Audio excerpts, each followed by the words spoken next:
റോഷിബാൽ കൂടി. റോഷിബാൽ, തുടക്കം മുതൽ ഈ റിപ്പോർട്ട് പുറത്തുവിടുന്നതിലടക്കം മാധ്യമങ്ങളുടെ സമ്മർദ്ദം എത്രത്തോളം വേണ്ടി വന്നു, അതിനുശേഷം ഗതികേട് കൊണ്ട് പുറത്തുവിടുന്നു എന്ന രൂപത്തിലാണ് റിപ്പോർട്ട് പുറത്തേക്ക് വന്നത്, നമുക്കറിയാവുന്നതാണ്. ഇപ്പോൾ അതിനുശേഷം അതിന്മേൽ എന്ത് നടപടി എന്ന കാര്യത്തിലും ഞങ്ങൾ ഇത് സ്വയമേവ ചെയ്യുന്നല്ല, നേരത്തെ ഹേമ കമ്മിറ്റി പറഞ്ഞതുകൊണ്ട് ഞങ്ങൾ പുറത്തുവിട്ടില്ല, ഇപ്പോൾ ഇത് കോടതി പറഞ്ഞതുകൊണ്ട് പുറത്തുവിടുന്നു, കോടതി പറഞ്ഞതുകൊണ്ട് നടപടിയെടുക്കാൻ പോകുന്നു എന്ന് പറയുമ്പോൾ ഇതിൽ ആരെ ബോധ്യപ്പെടുത്താനാണ് സർക്കാരിൻ്റെ ആത്യന്തികമായ ശ്രമം? സ്മൃതിയിൽ ഒന്ന് നമ്മൾ മനസ്സിലാക്കേണ്ടത്, ഈ പിണറായി സർക്കാർ, അത് ഒന്നാം പിണറായി സർക്കാരായാലും രണ്ടാം പിണറായി സർക്കാരായാലും അഭിമാനത്തോടെയാണ് ജസ്റ്റിസ് ഹേമ കമ്മിറ്റിയെ, സിനിമാ മേഖലയിലെ ചൂഷണങ്ങൾ പരിശോധിക്കാൻ രാജ്യത്താദ്യമായ ഒരു കമ്മിറ്റിയെ നിശ്ചയിച്ചത് ഇടതുപക്ഷ സർക്കാരാണെന്ന് ഊറ്റം കൊള്ളുന്നുണ്ട് പലപ്പോഴും. പക്ഷേ ഈ റിപ്പോർട്ട് 4.5 വർഷക്കാലം ഇരുട്ടുമുറിയിൽ അടച്ചുവെച്ചതിന് കൃത്യമായ ഉത്തരമില്ല. ഇനി വലിയ പോരാട്ടത്തിനൊടുവിൽ സംസ്ഥാന വിവരാവകാശ കമ്മീഷണറുടെ ഏറ്റവും നിർണായകമായ ഇടപെടലിനെ തുടർന്ന് ഈ റിപ്പോർട്ടിൻ്റെ പകർപ്പ് അതും ഭാഗികമായി പുറത്തുവിടാൻ സർക്കാർ നിർബന്ധിതമാകുമ്പോൾ ഇടയിൽ നമുക്കറിയാം, ഒരു ശനിയാഴ്ച റിപ്പോർട്ട് പുറത്തു വരുന്നതിന് തൊട്ടു മുമ്പ് സർക്കാർ തീരുമാനിച്ചത് റിപ്പോർട്ട് പുറത്തുവിടേണ്ടതില്ല. അന്ന് നിയമതടസ്സമുണ്ടായിരുന്നില്ല റിപ്പോർട്ട് പുറത്തുവിടാൻ.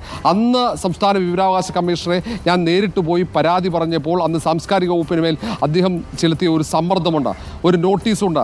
ആ നോട്ടീസിന് ഉത്തരം നൽകിയില്ലെങ്കിൽ കടുത്ത നടപടിയെടുക്കാൻ വിവരാവകാശ കമ്മീഷണർ ഒരുക്കമായിരുന്നു. ആ ഘട്ടത്തിൽ അത്തരം മാധ്യമ സമ്മർദ്ദത്തിനൊടുവിലാണ് പിന്നീട് റിപ്പോർട്ട് പുറത്തുവിടാൻ തന്നെ തയ്യാറാകുന്നത്. ആ റിപ്പോർട്ട് പുറത്തു വന്നപ്പോൾ കേരളം, പൊതുസമൂഹം തന്നെ ഞെട്ടി. അത്രയും വലിയ കുറ്റകൃത്യങ്ങൾ കഴിഞ്ഞ കാലങ്ങളിൽ സംസ്ഥാനത്ത് സിനിമാ മേഖലയിൽ ഒരു വിഭാഗം സിനിമാ താരങ്ങൾ, ഒരു വിഭാഗം വനിതകളായ സിനിമാ പ്രവർത്തകർക്കെതിരെ നടത്തിക്കൊണ്ടിരിക്കുന്നു. അവർക്ക് ശബ്ദിക്കാൻ പോലും പറ്റാത്ത സാഹചര്യമുണ്ടെന്ന് കൃത്യമായി ആ റിപ്പോർട്ടിൽ, ഭാഗികമായ റിപ്പോർട്ടിൽ പോലും ഹേമ കമ്മിറ്റി പരാമർശിച്ചിട്ടുണ്ട്.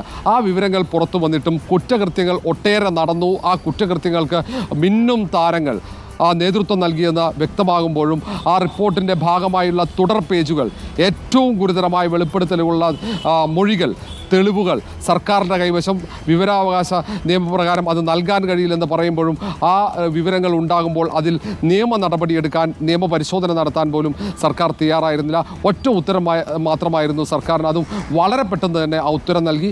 സ്വമേധയാ കേസെടുക്കാൻ കഴിയില്ല, ഈ മൊഴി നൽകിയവർക്ക് വേണമെങ്കിൽ പരാതി നൽകാം, പരാതി നൽകിയാൽ അതിൽ നടപടി സ്വീകരിക്കാം. ഇതാണ് സർക്കാരിൻ്റെ നിലപാട്. അത് സാംസ്കാരിക മന്ത്രി ആദ്യം പറഞ്ഞു, തൊട്ടു പിന്നാലെ മുഖ്യമന്ത്രിയും അത് ആവർത്തിച്ചു.